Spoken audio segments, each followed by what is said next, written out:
Hello everyone, my self Rahul Gunawat. और आज हम बात करेंगे रिप्रोडक्टिव साइकिल और मेनस्टेट साइकिल के बारे में। आज का जो हमारा टॉपिक है उसके अंदर मैं रिप्रोडक्टिव साइकिल और मेनस्टेट साइकिल के बारे में बात करूंगा। वीडियो थोड़ा लंबा बनेगा बट एंड तक देखोगे जब भी मेनस्टेट साइकिल आपको समझ में आएगी। सबसे पहले बात की जाए डेफिनेशन की कि जो मेनस्टेट साइकिल है वो होता क्या है, उसके डेफिनेशन। तो series of event occurring the regularly in female every 26 to 30 day through out the child bearing periods between the menarche and menopause. इसका मतलब क्या है?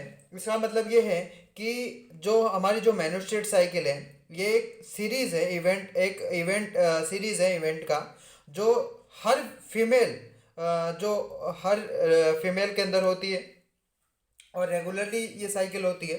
मतलब हर महीने फीमेल वुमेन फीमेल होती है उसके अंदर ये साइकिल होती है और 26 से 30 डे की ये साइकिल होती है जनरली। और कुछ मैमल्स हैं उनके अंदर भी ये साइकिल प्रेजेंट होती है through out the child bearing period. Child bearing period का मतलब क्या है? चाइल्ड बियरिंग पीरियड एक वो पीरियड है जो हमारी मिनार्की और मेनोपॉज के बीच का जो पीरियड होता है, जिसको चाइल्ड बियरिंग पीरियड बोला जाता है। इसको चाइल्ड बियरिंग पीरियड इसलिए बोला जाता है क्योंकि ये जो टाइम ऐसा टाइम रहता है मिनार्की और मेनोपॉज के बीच में, इसमें कोई भी किसी भी तरह की जो वुमेन फीमेल होती है वो एक चाइल्ड का प्रोडक्शन कर सकती है, वो बर्थ दे सकती है जनरली। उसके बाद में मैन्युफैक्चर साइकिल की अगर बात की जाए तो एवरेज तो अगर बात की जाए नॉर्मली 26 से 30 डे की होती है ये साइकिल। बट अगर एवरेज बात करो तो 28 डे की ये साइकिल होती है, करेक्ट। बट कुछ फीमेल है जिनके अंदर ये साइकिल कम दिनों की भी होती है, कुछ के अंदर ये 21 दिन की भी हो जाती है, कम हो जाती है, किसी के अंदर ये 41 दिन की भी चली जाती है। मतलब ये अलग अलग तरह की मतलब हार्मोन्स के जो लेवल है ना उनके हिसाब से ये कम भी हो जाती है और ज़्यादा भी हो जाती है। बट मैक्सिमम केस की अगर बात की जाए, एवरेज केस की, तो उसके अंदर ये जो साइकिल है 18 डे की होती है। अब उसके बाद में ये कुछ टर्म है जो हमें आगे जाके हेल्प करेंगे और ये सारी सारी चीज़ें हैं, कुछ टर्मिनोलॉजी है, इसके बारे में अपन देख लेते हैं। ये एक इम्पोर्टेंट है जो अक्सर पूछी जाती है। मिनार्की की अगर बात की जाए तो मिनार्की क्या होता है? Commencement menstrual cycle of age of the 12 to 15 year. इसका मतलब क्या है कि जब कोई भी किसी भी तरह की जो वुमेन फीमेल होती है, जब उसकी 12 से 15 ईयर की जब उसकी एज होती है, तब क्या हो जाता है उसके अंदर पेबल्टी आ जाती है। जब उसकी पेबल्टी आ जाती है मतलब 12 to 15 ईयर की एज में, तब उसके अंदर क्या है कि जो एस्ट्रोजन हार्मोन्स और जो प्रोजेस्टेरोन हार्मोन्स है जो उनका सेक्रेशन होना स्टार्ट हो जाता है। और जब उनका सेक्रेशन होना स्टार्ट हो जाता है तो ये जो मेनोट्रेट साइकिल है उस टाइम ये बिगन हो जाती है, मतलब कमेंसमेंट हो जाती है। मतलब कहने का मतलब ये है कि ये स्टार्ट हो जाती है। उसके बाद में मेनोपॉज की अगर बात की जाए तो मेनोपॉज तो नाम से पता चल रहा है, मतलब पॉज हो गया, मतलब बंद हो रही है, करेक्ट। तो permanent cessation of the menstrual cycle age of the 45 to 15 year. कहने का मतलब ये है कि जब कोई भी किसी भी तरह की जो वुमेन फीमेल होती है, जब उसकी 45 से जब 15 ईयर की एज होती है, जब वो एक जब उसके अंदर जो बुढ़ापा स्टार्ट हो जाता है, तो उस समय क्या होता है कि उसके अंदर जो मेनोट्रेट साइकिल है वो परमानेंट हमेशा के लिए बंद हो जाती है जनरली। उसके बाद में एक और वर्ड है, ये भी टर्मिनोलॉजी है, ये भी समझ लेते हैं ओवुलेशन के बारे में। ओवुलेशन क्या है? ओवुलेशन का मतलब है कि ovulation is a release of mature egg from the one of each ovaries at 14 day of every month. ध्यान से देखिएगा, होता क्या है कि हर महीने जब 28 डे की जो मेनस्ट्रुअल साइकिल होती है उसका जो मिडल जो डे होता है 14 डे, उस 14 डे को क्या होता है 14 डे को कि हमारी जो ओवरीज होती है, ओवरीज पेयर में प्रेजेंट होती है वुमेन फीमेल के। तो जो एक ओवरी की अगर बात करूं, ईच ओवरी से क्या हो जाता है कि एक ओवम या कोई भी किसी भी तरह का मैच्योर एग रिलीज हो जाता है। और जो एग और जो मैच्योर एग और जो ओवम रिलीज हो जाता है उसी को बोला जाता है फोलिकल्स, करेक्ट। तो वो ओवम जो रिलीज हो जाता है उससे क्या है ओवुलेशन रिलीज हो जाता है। मतलब कहने का मतलब ये है कि ओवरीज की अगर बात करूं और 14 डे ओवुलेशन हो जाता है। फंक्शन अगर ओवरीज की बात करूं तो प्राइमरी फंक्शन तो है इसका कि ओवम रिलीज करती है, मतलब एग रिलीज करती है, जिसको एक ग्राफ एंड फॉलिकल्स बोलते हैं अपन। सेकंड ये एस्ट्रोजन हार्मोन्स और प्रोजेस्टेरोन हार्मोन्स का रिलीज कर देती है। जो एस्ट्रोजन हार्मोन्स ये रिलीज कर देती है, इस एस्ट्रोजन हार्मोन्स और प्रोजेस्टेरोन हार्मोन्स को दोनों को अपन ओवेरियन हार्मोन्स बोलते हैं एक साथ। ये जो एस्ट्रोजन और प्रोजेस्टेरोन हार्मोन्स है ये हमारी मेनोस्टेट साइकिल को रेगुलेट करते हैं, पहली बात तो ये। दूसरी बात कि जो फीमेल सेक्सुअल कैरेक्टर है, जैसे अदर फीमेल सेक्सुअल कैरेक्टर है, जैसे ब्रेस्ट का डेवलपमेंट हो जाना, प्यूबिक हेयर, ये सभी में भी ये हेल्प करते हैं एस्ट्रोजन प्रोजेस्टेरोन। उसके बाद में एस्ट्रोजन की अगर बात की जाए तो एस्ट्रोजन का जो प्राइमरी फंक्शन की अगर बात की जाए तो वो मैचुरेशन है, फॉलिकल्स का मैचुरेशन के बारे में बात। तो एस्ट्रोजन का जो मेन फंक्शन है वो है मैचुरेशन ऑफ फॉलिकल्स। फॉलिकल्स मतलब ओवम या एग का मैचुरेशन करवाना इसका प्राइमरी फंक्शन है। प्रोजेस्टेरोन का प्राइमरी फंक्शन है कि ये कॉर्पस लुटियम है उसका मैचुरेशन में हेल्प करता है। और जो कॉर्पस लुटियम होता है वो क्या करता है कि हमारी जो प्रेगनेंसी होती है फीमेल की, फीमेल प्रेग्नेंट होती है जब, तो उसमें क्या है सपोर्ट करता है। उसके बाद में ये कुछ हार्मोन्स का इन्फ्लुएंस है जो हमारी मेनोस्टेट साइकिल पे पड़ता है, रिप्रोडक्टिव साइकिल पे पड़ता है। किस तरह से पड़ता है ध्यान से देखिएगा कि सबसे पहले हमारा जो हाइपोथैलेमस होता है वो हाइपोथैलेमस क्या है, एक luteinising hormones luteinising releasing hormones होता है LHRH, ये रिलीज सेक्रेट कर देता है। जब लुटिनाइजिंग हार्मोन्स और रिलीज हार्मोन्स जब रिलीज हो जाता है, लुटिनाइजिंग हार्मोन्स जब रिलीज हो जाता है तो वो क्या करता है कि हमारी एंटीरियर पिट्यूटरी है जो मास्टर ग्लैंड है उसको स्टिमुलेट कर देता है। और जब एंटीरियर पिट्यूटरी हमारी मास्टर ग्लैंड स्टिमुलेट हो जाती है जिसकी वजह से वो हमारे जो गोनेडोट्रोपिन रिलीजिंग हार्मोन्स है, दो तरह के हैं, फॉलिकल स्टिमुलेटिंग हार्मोन्स और लुटिनाइजिंग हार्मोन्स, ये रिलीज हो जाते हैं एंटीरियर पिट्यूटरी की वजह से। करेक्ट। जब ये रिलीज हो जाते हैं फॉलिकुलर स्टिमुलेटिंग हार्मोन्स और लुटिनाइजिंग हार्मोन्स, ये दोनों ही फॉलिकुलर स्टिमुलेटिंग हार्मोन्स FSH और लुटिनाइजिंग हार्मोन्स LH दोनों ही हमारी ओवरी पे एक्ट करता है। करेक्ट। और जो फॉलिकल्स की अगर बात करो, फॉलिकल बोलूँ या फिर मैंने कहा था ना कि ओवम और एग भी बोल सकता हूँ, क्योंकि ओवम और एग को ही हम क्या बोलते हैं, ग्राफियन फॉलिकल्स, तो ये एक ओवम और एग ही है। ये जो FSH और जो LH है दोनों हमारी ओवरी पे एक्ट करता है। फिर उसके बाद में क्या है कि जो ओवेरी है ये रिलीज कर देती है, यहाँ से ओवेरी से हमारी जो दो पैर होते हैं ओवेरी के, पैर में प्रेजेंट होती है, तो ईच ओवेरी से एक ओवेरियन फॉलिकल्स का रिलीज हो जाता है, रिलीज। और जब ओवेरी से एक ओवेरियन फॉलिकल्स का रिलीज हो जाता है तो वो फिर ओवेरियन फॉलिकल इटसेल्फ रिलीज कर देते हैं, खुद एक एस्ट्रोजन का रिलीज कर देते हैं। ये एस्ट्रोजन क्या करता है, एक तो प्रमोट करता है कोई भी किसी भी तरह की फीमेल सेक्सुअल कैरेक्टर में।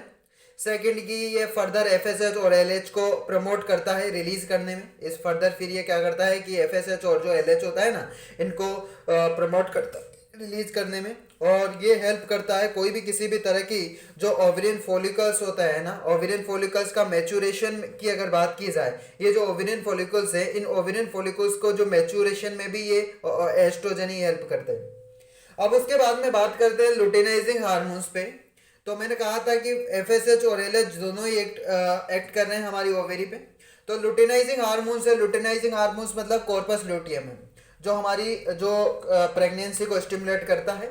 ये कॉर्पस लुटियम की अगर बात की जाए, ये स्टिमुलेट करता है एक ओवेरी को और एक्ट करता है ओवेरी पे। फिर ओवेरी से क्या करता है, ये ओवेरी क्या करती है कि हमारे कॉर्पस लुटियम के यहाँ पे ओवेरी के अंदर क्या होता है कि जो हमारे कॉर्पस लुटियम है वो क्या है कि ये है जो ये क्या किसके में हेल्प करती है कि जो कॉर्पस लुटियम है ना, जो कॉर्पस लुटियम को मैचुरेशन में हेल्प करती है। फिर ये जब कॉर्पस लुटियम है ये सेक्रेट कर देता है प्रोजेस्टेरोन। करेक्ट। तो प्रोजेस्टेरोन जब सेक्रेट हो जाता है तो प्रोजेस्टेरोन हेल्प करता है, एक तो मैच्योर, मैंने कहा कि प्रेगनेंसी में हेल्प करेगा, मैच्योर प्रेगनेंसी में। और जब ओवुलेशन हो जाता है, ओवुलेशन के बाद में एस्ट्रोजन का लेवल बढ़ जाता है। करेक्ट। तो जब ओवुलेशन के बाद में जब एस्ट्रोजन का लेवल बढ़ जाता है तब क्या करता है कि जो प्रोजेस्टेरोन है ना वो प्रेगनेंसी को प्रमोट करता है। क्या कहा मैंने कि जब मान लो 14 डे ओवुलेशन हो रहा है, ओवुलेशन का मतलब है कि ओवम और जो एग है वो रिलीज हो रहा है हमारी ओवरी से। करेक्ट। तो जब ओवम और फर्टिलाइज हो जाता है, जो ओवुलेशन होता है ओवम और रिलीज हो जाता है 14 डे, तो उस समय क्या होता है कि एस्ट्रोजन का लेवल बढ़ जाता है। तो एस्ट्रोजन का जब लेवल बढ़ जाता है उस समय ये जो प्रोजेस्टेरोन है ये क्या करता है कि प्रेगनेंसी को प्रमोट करने में हेल्प करता है। ये कुछ फेजेस हैं हमारे मेनोस्टेट साइकिल के। और ये जो ये जो फेज है ये यूट्रस के अंदर है और ये ओवरीज के अंदर है। यूट्रस के अंदर तीन तरह के फेज होते हैं, एक मेनोस्टेट फेज, एक प्रोलिफेरेटिव फेज और एक होता है सेक्रेटरी फेज। जो मेनोस्टेट फेज होता है ये 4 दिन का होता है। प्रोलिफेरेटिव जो फेज होता है, जो प्रोलिफेरेटिव का मतलब ये होता है कि ग्रो करना, दोबारा से ग्रो करना, तो ये 10 दिन का होता है। और जो सेक्रेटरी फेज की अगर बात की जाए ये 14 डे का होता है। करेक्ट। और उसके बाद में अपन बात करेंगे कि ओवरी के अंदर भी दो तरह के फेज होते हैं, एक फोलिकल फेज और एक लुटियल फेज। जो फोलिकल फेज है इसके अंदर क्या होता है कि एग और ओवम है वो हमारी ओवरी से रिलीज हो जाते हैं और ये 5th डे से ऑफ मेनोस्टेट साइकिल, जहाँ ये जो मेनोस्टेट साइकिल जहाँ खत्म होती है, तो ये 5th डे जब ये प्रोलिफेरेटिव फेज स्टार्ट हो जाता है तब ये 5th डे से स्टार्ट हो जाता है मेनोस्टेट साइकिल के, और कहाँ तक चलता है, ओवुलेशन के तक। मतलब मैं बोल सकता हूँ कि प्रोलेटिव फेज है और जो फोलिकल फेज है दोनों एक साथ चलते हैं। उसके बाद में लुटियल फेज की अगर बात करूं तो ये 15 डे से 28 डे तक चलता है। तो मैं बोल सकता हूं कि प्रोलिफेरेटिव फेज और फोलिकल फेज दोनों एक साथ चलते हैं, सेक्रेटरी फेज और लुटियल फेज दोनों एक साथ चलते हैं। फर्क इतना सा है कि प्रोलेटिव फेज और सेक्रेटरी फेज यूट्रस के अंदर होते हैं, फोलिकल फेज और लुटियल फेज ये हमारी ओवरी के अंदर होते हैं। यहाँ पे बीच में 14 डे होता है जहाँ पे ओवुलेशन होता है, उस दिन मैं बताऊंगा अभी इस डायग्राम के अंदर सारी चीज़ें। और ये जो लुटियल फेज है, इस लुटियल फेज के अंदर कॉर्पस लुटियम है उसका मैचुरेशन होता है। अब किस तरह से चीज़ें होती है ध्यान से देखिएगा। तो कहने का मतलब ये है, ये हमारी मेनोस्टेट साइकिल है और ये 5th डे है यहाँ पे, और यहाँ 14 डे है जहाँ पे ओवुलेशन होता है यहाँ पे, और यहाँ पे 7 to 8 डे लास्ट में जो फेज चलता है सेक्रेटरी फेज और लुटियल फेज वो ऐसे चलता है। और ये वाला जो फेज है ये हमारे यूट्रस के ये हमारी ओवेरियन फेज है, मतलब जो उनके अंदर बात की जाएगी। ये वाले अगर इस बॉक्स की अगर बात करूं ये सारा का सारा हमारे यूट्रस के अंदर है। अब यूट्रस के अंदर क्या है कि तीन तरह के फेज चलते हैं। मैंने कहा था कि मेनोस्टेट फेज होता है, प्रोलिफरेटिव फेज होगा और सेक्रेटरी फेज होगा। जो फर्स्ट 5 डे का जो फेज होता है वो मेनोस्टेट फेज होता है, 4 डे का होता है ये। फिर उसके बाद में प्रोलेटिव फेज होता है, 10 दिन का होता है। उसके बाद में लास्ट जो 14 डे का एक फेज होता है जिसको सेक्रेटरी फेज बोलते हैं। ये सारा का सारा ये बॉक्स है, ये सारा यूट्रस के अंदर हो रहा है। जनरली हमारी जो एंडोमेट्रियम होती है उसकी मतलब कहने का मतलब मैं बोल सकता हूँ कि जो एक एंडोमेट्रियम है, एंडोमेट्रियम की 2 लेयर होती है। ये एक बेसल लेयर है एंडोमेट्रियम की, करेक्ट। ये फिक्स है यार, इसके अंदर किसी भी तरह का कोई चेंजेस नहीं आता। कोई सा भी फेज हो, चाहे मेनोस्टेट फेज हो, प्रोलेटिव फेज हो, सेक्रेटरी फेज हो, किसी भी तरह का कोई चेंज नहीं आता बेसल लेयर के अंदर, ये सेम रहती है। सेकंड जो फेज होता है वो फंक्शनल लेयर होता है, इसके अंदर चेंजेस आता है। कैसे?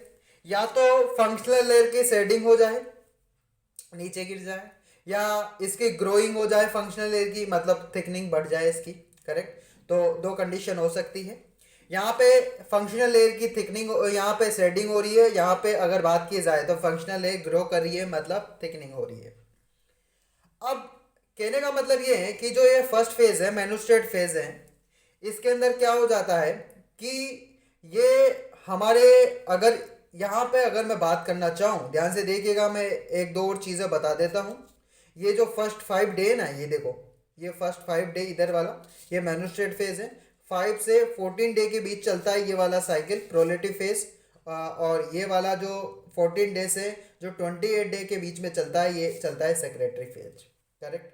उसके बाद में कुछ चीज़ें बता देता हूँ। जैसे मैं, होता क्या है यार कि जब कोई भी किसी भी तरह का, अगर मैं बोलूँ कि जो मेनोस्टेट साइकिल है वो कैसे स्टार्ट हो जाता है उसके बारे में अगर बात की जाए तो मैं बता देता हूँ कि कोई भी किसी भी तरह का, या फिर मैं ऐसा बोलूँ कि जब कोई भी किसी भी तरह की 28 डे की जो साइकिल होती है, इससे मैं 4 दिन पहले लूँ, मतलब 4 डे पहले लूँ, मतलब मैं इस जगह की स्टेज की बात करूँ। यहाँ पे क्या है कि कोई भी किसी भी तरह का, यहाँ पे अगर मैं दिखा देता हूँ आपको थोड़ा सा ऊपर, ये यहाँ पे अगर बात की जाए ना, यहाँ पे अगर बात की जाए तो ये कॉर्पस लूटियम है। इस कॉर्पस लूटियम का फॉर्मेशन हो रहा है, और कॉर्पस लूटियम क्या करता है, प्रोजेस्टेरोन का सेक्रेशन करता है। 2 तरह की कंडीशन होती है। अगर मान लो हमारे यहाँ जो एग है, अगर वो जो एग और जो ओवम है, अगर वो हमारे स्पर्म के साथ फर्टिलाइज हो जाता है, करेक्ट, तो जो जो कॉर्पस ल्यूटियम है ये 3 महीने के लिए मतलब प्रेगनेंसी हो जाएगी, प्रेग्नेंट हो जाएगी फीमेल, और ये जो कॉर्पस ल्यूटियम है ये 3 महीने के लिए सर्वाइव करेगा। बट मान लो अगर एग है, अगर वो स्पर्म के साथ फर्टिलाइज नहीं होता, तो ये जो साइकिल है ये दोबारा से होगी, फिर से दोबारा से रिपीट होगी। और कहने का मतलब ये है कि ये जो कॉर्पस ल्यूटियम है वो हमारे 10 दिन के अंदर डीजनरेट हो जाता है। तो जब कॉर्पस ल्यूटियम है, वो कॉर्पस ल्यूटियम अगर 10 दिन के अंदर डीजनरेट हो जाता है, तो मान लो ये 15 जो सेक्रेटरी फेज के अंदर कॉर्पस ल्यूटियम बनता है ना यार, तो सेक्रेटरी फेज कौन से 14 डे से चलता है 28 डे के। तो 14 डे, अगर 15 डे से अगर 25 डे की अगर बात करूं, तो 25 डे तक तो कॉर्पस ल्यूटियम सर्वाइव करेगा। उसके बाद में धीरे धीरे क्या करेगा, 26 डे 27 डे ये क्या करेगा कि कॉर्पस ल्यूटियम धीरे धीरे डिग्रेड होना स्टार्ट हो जाएगा। और जब कॉर्पस ल्यूटियम का डिग्रेडेशन हो जाता है, जिसकी वजह से क्या हो जाता है कि जो ये जो मेंस्ट्रुएट साइकिल है ये स्टार्ट हो जाती है। और उस अगर ये जो डिग्रेड हुआ, जाहिर सी बात है कि अगर ये डिग्रेड हो जाता है, जिसकी वजह से ये हमारे प्रोजेस्टेरोन ये हमारे नीचे की तरफ, जिसकी वजह से क्या हो जाता है कि जब कॉर्पस ल्यूटियम डिग्रेड हो गया, जिसकी वजह से प्रोजेस्टेरोन और जो एस्ट्रोजन का लेवल है ये भी क्या है, धीरे धीरे घटेगा। और यहाँ पे देखो मैं ये शो कर रखा है कि ये प्रोजेस्टेरोन है और जो एस्ट्रोजन है इसका लेवल घट गया। और जब ये प्रोजेस्टेरोन और एस्ट्रोजन का लेवल घट जाता है कि तो हमारी जो मेनोस्टेट साइकिल है वो स्टार्ट हो जाती है, और ये फिर से ये साइकिल रिपीट हो जाती है कुछ इस तरह से। करेक्ट, समझ में आ गया आपको। और फिर उस स्टेज के अंदर जब मेनोस्टेट साइकिल हो जाता है, तो उसके अंदर जो हमारी जो एंडोमेट्रियम की लेयर थी वो शेडिंग हो जाती है, और ये शेडिंग हो जाती है, नीचे ढलने लग जाती है, गिरने लग जाती है। और फिर उसके बाद में प्रोलेटिव फेज होता है। इस प्रोलेटिव फेज के अंदर होता क्या है कि जो हमारे एस्ट्रोजन, जो यहाँ पे तो देखो क्या है कि एस्ट्रोजन और प्रोजेस्टेरोन का लेवल घट गया था, क्योंकि यहाँ पे मैंने कहा था ना कि जब कॉर्पस ल्यूटियम डिग्रेड हो गया तो जाहिर सी बात है कि प्रोजेस्टेरोन और एस्ट्रोजन का लेवल भी, क्योंकि देखो कॉर्पस ल्यूटियम है ना, कॉर्पस ल्यूटियम को कौन सर्वाइव करके रखता है, कॉर्पस ल्यूटियम क्या सेक्रेट करता है, प्रोजेस्टेरोन। तो अगर कॉर्पस ल्यूटियम डिग्रेड हो गई तो प्रोजेस्टेरोन का लेवल क्या हो गया, कम हो गया ना। तो जब प्रोजेस्टेरोन का लेवल कम हो गया तो जाहिर सी बात है कि इस मेनोस्टेट फेज के अंदर तो प्रोजेस्टेरोन का लेवल कम है, बट धीरे धीरे प्रोजेस्टेरोन और एस्ट्रोजन का लेवल बढ़ना स्टार्ट हो गया यहाँ से। तो यहाँ से प्रोजेस्टेरोन और एस्ट्रोजन का लेवल बढ़ना स्टार्ट होगा, तो ये जो लेयर है ना, फंक्शनल लेयर, इसकी थिकनिंग होगी और ये ग्रो करेगी इसके अंदर। और जनरली अपन पढ़ते भी है कि प्रोलेटिव फेज का मतलब ही यही है, प्रोलिफरेटिव होना मतलब ग्रो हो जाना। करेक्ट, तो मैं दिखा दे, तो ध्यान से देखिएगा इस फेज के अंदर, ये प्रोलेटिव फेज के अंदर एस्ट्रोजन और ये प्रोजेस्टेरोन है, इनका लेवल थोड़ा थोड़ा बढ़ रहा है। और फिर उसके बाद में एस्ट्रोजन का लेवल डाउन हो जाता है। और 28 की डी की बात करूं, क्योंकि ये वाला सेक्रेटरी फेज है, मैंने कहा था कि सेक्रेटरी फेज के अंदर कॉर्पस ल्यूटियम बनेगा, कॉर्पस ल्यूटियम बनेगा तो प्रोजेस्टेरोन सेक्रेट करेगा, तो प्रोजेस्टेरोन का लेवल बढ़ जाता है। और जब प्रोजेस्टेरोन बढ़ जाता है तो ये सपोर्ट करता है हमारी प्रेगनेंसी के अंदर। वो सारी चीजें मैं बताऊंगा अभी डिटेल में। तो इनसे आपको एक तरह का ओवरव्यू मिल जाता है कि किस तरह से प्रोसेस होता है। उसके बाद में ये कुछ ओवेरियन फॉलिकल्स हैं जो एस्ट्रोजन का स्टिमुलेट करती है। कैसे, ध्यान से देखिएगा कि मैंने कहा कि मैंने कहा था कि हर महीने जो हर जो ओवरी क्या है, पेयर में प्रेजेंट होती है, तो हर ओवरी से क्या है, एक ओवम और एग रिलीज हो जाता है फर्टिलाइज करने के लिए। और यहाँ पे जो ओवेरियन फॉलिकल्स की अगर बात करें तो ये ओवेरियन फॉलिकल्स है। ओवेरियन फॉलिकल्स मतलब एग और ओवम में रिलीज हो जाता है जब ओवरी से, तो उनको बोला जाता है ग्राफिन फॉलिकल्स या ओवेरियन फॉलिकल्स। ओवरी से रिलीज हो रहा है इसलिए। ये ओवेरियन फॉलिकल्स क्या करते हैं, एस्ट्रोजन का स्टिमुलेट करते हैं। देखो जब एस्ट्रोजन का स्टिमुलेट करेंगे तो एस्ट्रोजन का लेवल बढ़ाएंगे, और जब एस्ट्रोजन का लेवल बढ़ाएंगे जिसकी वजह से ये क्या करता है, ये हमारे एफएसएच को मतलब हेल्प करता है, एफएसएच स्टिमुलेटिंग करता है। मतलब अगर यहाँ पे एस्ट्रोजन का स्टिमुलेट हो गया तो उसके लिए जिम्मेदार कौन है, एफएसएच होगा, फॉलिकुलर स्टिमुलेटिंग हार्मोन से यही एस्ट्रोजन को स्टिमुलेट करता है। और ये इसकी वजह से क्या हो जाता है कि मैच्योर जो हमारे एफएसएच क्या करता है कि ये जो फॉलिकल्स है ना, जो ग्राफिन फॉलिकल्स, ओवेरियन फॉलिकल्स, ये इनको जो मैच्योरेशन में हेल्प करता है। करेक्ट, होता क्या है, कहने का मतलब ये है कि जब एस्ट्रोजन सेक्रेट हो जाता है, मैंने क्या कहा कि यहाँ पे अगर एस्ट्रोजन जब सेक्रेट हो जाता है, एस्ट्रोजन जब सेक्रेट हो जाता है तब क्या हो जाता है, इन फॉलिकल्स, ये जो फॉलिकल्स होते हैं ना, इन फॉलिकल्स के अंदर क्या होता है कि अंदर की तरफ इनके रिसेप्टर प्रेजेंट होते हैं, करेक्ट। वो जब फॉलिकल्स के अंदर रिसेप्टर प्रेजेंट होते हैं तो फॉलिकल स्टिमुलेटिंग हार्मोन्स इनको सेंसिटिव बनाता है। भाई मैंने क्या कहा कि जब कोई भी किसी भी तरह के एस्ट्रोजन का सेक्रेशन कर लेते हैं, एस्ट्रोजन का स्टिमुलेट हो जाता है, तब एस्टिमुलेट जब ज्यादा सेक्रेट हो जाता है, ज्यादा अमाउंट में अगर सेक्रेट हो जाता है, जिसकी वजह से क्या हो जाता है कि इन फोलिकल्स के अंदर क्या होता है, कुछ रिसेप्टर प्रेजेंट होते हैं। अब वो रिसेप्टर प्रेजेंट होते हैं ना, वो क्या करते हैं कि हमारे जो फोलिकुलर स्टिमुलेटिंग हार्मोन्स के लिए वो उनको सेंसिटिव, फोलिकुलर स्टिमुलेटिंग हार्मोन्स को वो रिसेप्टर क्या है, उनको सेंसिटिव बनाता है। और वो जब उनको सेंसिटिव बनाता है तो ताकि कोई भी किसी भी तरह का जो एफएसएच है वो रिसीव कर ले उसको, करेक्ट, एफएसएच है उसको रिसीव कर ले। और कहने का मतलब ये है कि जो एफएसएच है वो स्टिमुलेट हो जाता है, जिसकी वजह से जो एफएसएच है ना, ये वाला एफएसएच, ये हमारी ओवेरियन फॉलिकल्स के अंदर स्टिमुलेट हो जाता है और ओवेरियन फॉलिकल्स को स्टिमुलेट में मदद कर देता है, बढ़ा देता है इसको, करेक्ट, और जिससे फॉलिकल्स हमारे मैच्योर हो जाते हैं। और जब फॉलिकल्स मैच्योर हो जाते हैं उसके बाद में जब 14 डे होता है, तो यहाँ पे ये जो मिड लाइन है 14 डे की मैंने शो कर रखी, यहाँ पे क्या होता है, एलएच सर्ज होता है, एलएच का लेवल बहुत ज्यादा बढ़ जाता है, ये एलएच है तो ये नीचे एफएसएच है, तो एलएच का लेवल बहुत ज्यादा हो जाता है 14 डे को। और जब एलएच 14 डे को ज्यादा हो जाता है तो वो हमारी ओवुलेशन में हेल्प करता है, और जिसकी वजह से जब एलएच बढ़ जाता है जिसकी वजह से ओवुलेशन हो जाता है। उसके बाद में वन बाय वन बात करेंगे, कंडीशन के बारे में ध्यान से देखिएगा। उसके बाद में ये कुछ फेजेस है। सबसे पहले मेनोस्ट्रेट फेज है, जो मैंने कहा था कि 4 डे का होता है, और इसके अंदर क्या आ जाता है कि कोई भी किसी भी तरह का, और मैंने कहा था कि जब ओवम है अगर वो फर्टिलाइज नहीं होता जिसकी वजह से हमारा मेनोस्ट्रेट फेज हो जाता है। मान लो अगर ओवम फर्टिलाइज होता है तो जो कॉर्पस लुटियम में 3 महीने तक सर्वाइव करेगा, जिसकी वजह से प्रेगनेंसी चलती रहेगी, प्रेग्नेंट। अगर ये कॉर्पस लुटियम अगर प्रेग्नेंट, अगर एग है और स्पर्म है, अगर वो फर्टिलाइज हो जाते हैं तो प्रेगनेंसी हो जाती है। बट अगर वो नहीं होते जिसकी वजह से कॉर्पस लुटियम डिजेनरेट हो जाता है, जिसकी वजह से मेनोस्ट्रेट साइकिल होती है। तो यहाँ पे भी ये चीज़ें लिखी है कि जो मेनोस्ट्रेट फेज कब होता है कि जब ओवम है अगर फर्टिलाइज नहीं होता और उस केस के अंदर कॉर्पस लुटियम है उसका डिग्रेडेशन होना स्टार्ट हो जाता है। मैंने सारी चीज़ें बता दी है। एस्ट्रोजन और प्रोजेस्टेरोन का लेवल है वो घट जाता है, मैंने बताया था यहाँ पे कि एस्ट्रोजन और प्रोजेस्टेरोन का लेवल है नीचे की तरफ घट जाता है।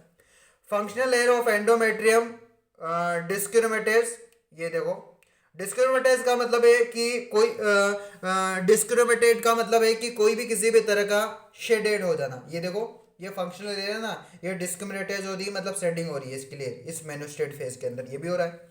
और इस कंडीशन के अंदर क्या होता है कि मेनोस्ट्रेट जो फेज होता है इसके अंदर जो वुमेन फीमेल होती है उसके अंदर से क्या उनके जो ब्लड और जो फ्लूइड्स हैं वो हम उनके वेजाइना के थ्रू बाहर निकल जाता है उस इस फेज के अंदर, करेक्ट। और उसी फेज को अपन मेनोस्ट्रेट फेज बोलते हैं, और मेनोस्ट्रेट ब्लीडिंग भी बोला जाता है क्योंकि ब्लीडिंग बहुत ज़्यादा होती है इस फेज के अंदर।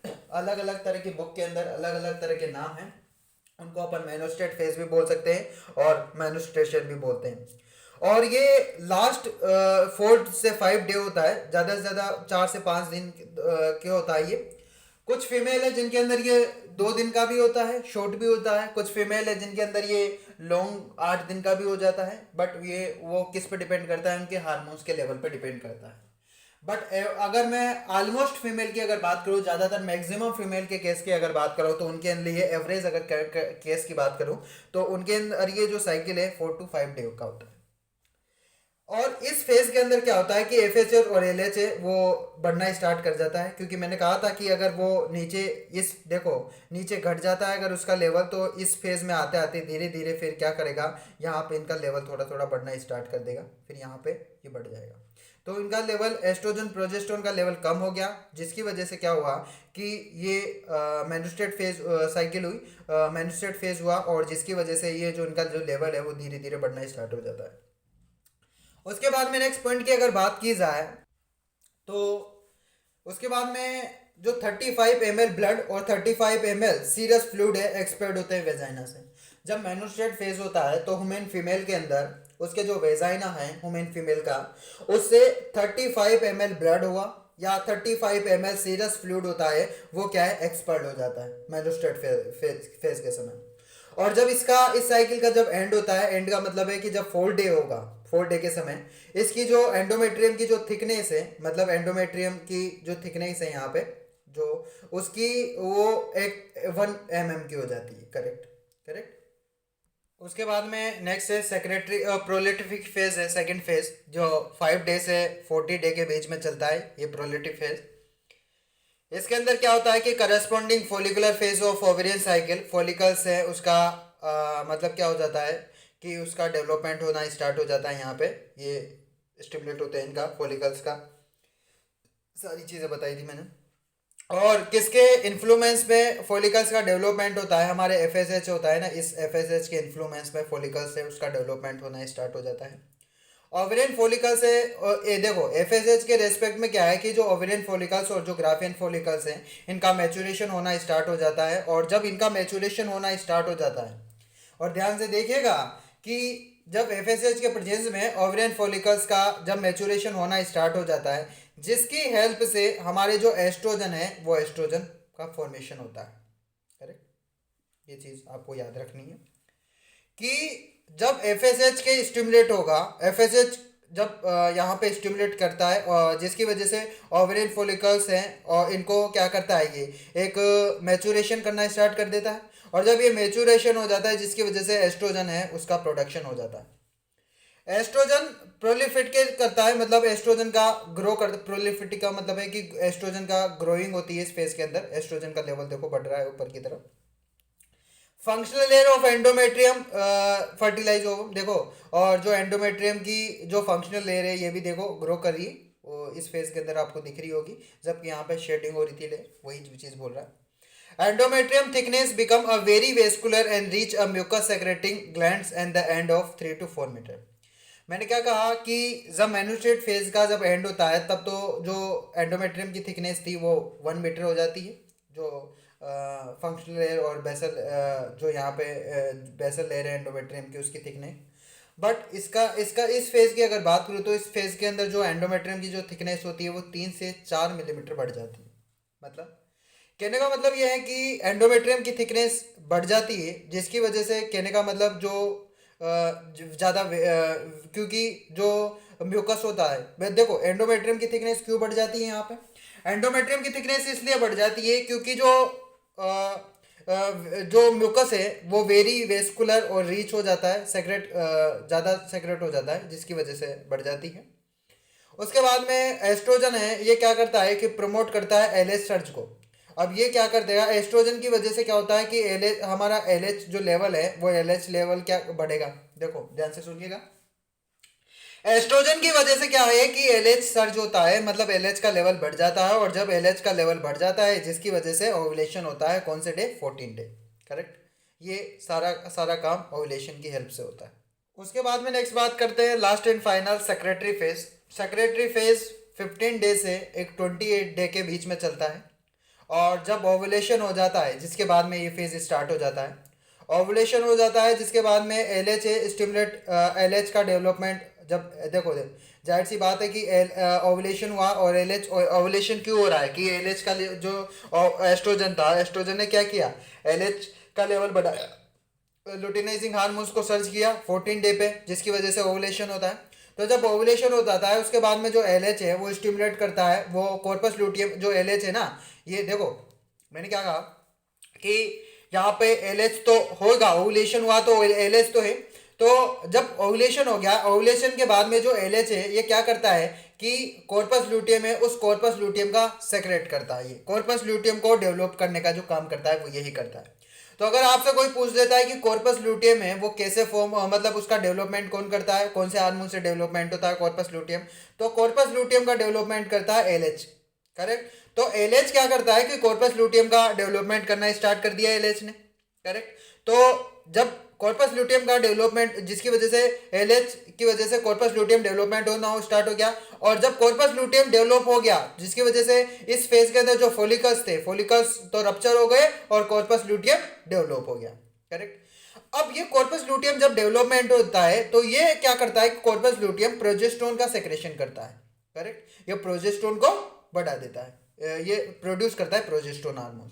और कुछ एस्ट्रोजन भी प्रोड्यूस करता है, ऐसी बात नहीं है कि प्रोजेस्टेरोन ही स्टिमुलेट करता है, कुछ एस्ट्रोजन भी सेक्रेट करता है और कुछ इनहिबिन हार्मोन्स भी सेक्रेट करता है जो सप्रेस करते हैं हमारी एफएसएच को, करेक्ट। जो एफएसएच होता है ना, इसको सप्रेस करता है इनहिबिन हार्मोन्स, ये भी सेक्रेट करता है ये। तो एंडोमेट्रियम है वो एक एंडोमेट्रियस हो जाती है और produce increase amount of watery mucus. इसके अंदर जो एंडोमेट्रियम है वो बहुत ज़्यादा थिकनेस हो जाती है एंडोमेट्रियम की, और जिसकी वजह से वो एक वाट जो म्यूकस है ना, वो यहाँ पे तो देखो उसकी थिकनेस थोड़ी कम थी, यहाँ पे थिकनेस ज़्यादा बढ़ जाती है, जिसकी वजह से जो वाटरी अमाउंट में म्यूकस प्रोड्यूस हो जाता है, जिसकी वजह से, और ये फिर जिसकी वजह से कॉर्पस ल्यूटियम, मैंने कहा था कि अगर यहाँ पे अगर कॉर्पस ल्यूटियम है, ये देखो कॉर्पस ल्यूटियम में ये एक येलो कलर की बॉडी है, कॉर्पस लिखा देता हूँ आपको, तो ये कॉर्पस ल्यूटियम है, ये एक येलो कलर की बॉडी है।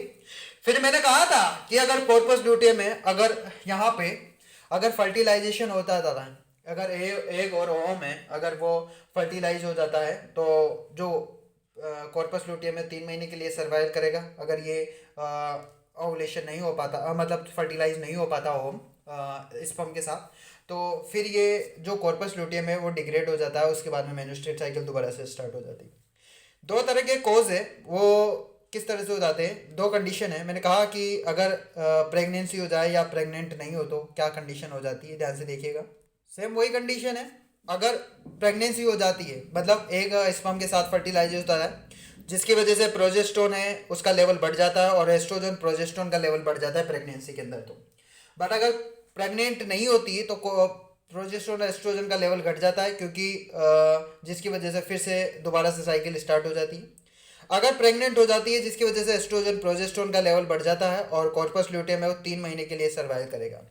3 महीने तक तो कॉर्पस ल्यूटियम रहता है, फिर उसके बाद में जो कॉर्पस ल्यूटियम होता है ये क्या है, कन्वर्ट हो जाता है प्लेसेंटा के अंदर, और फिर ये प्लेसेंटा है, इससे कि ये हमारे एम्ब्रियो को सपोर्ट प्रोवाइड करवा देता है।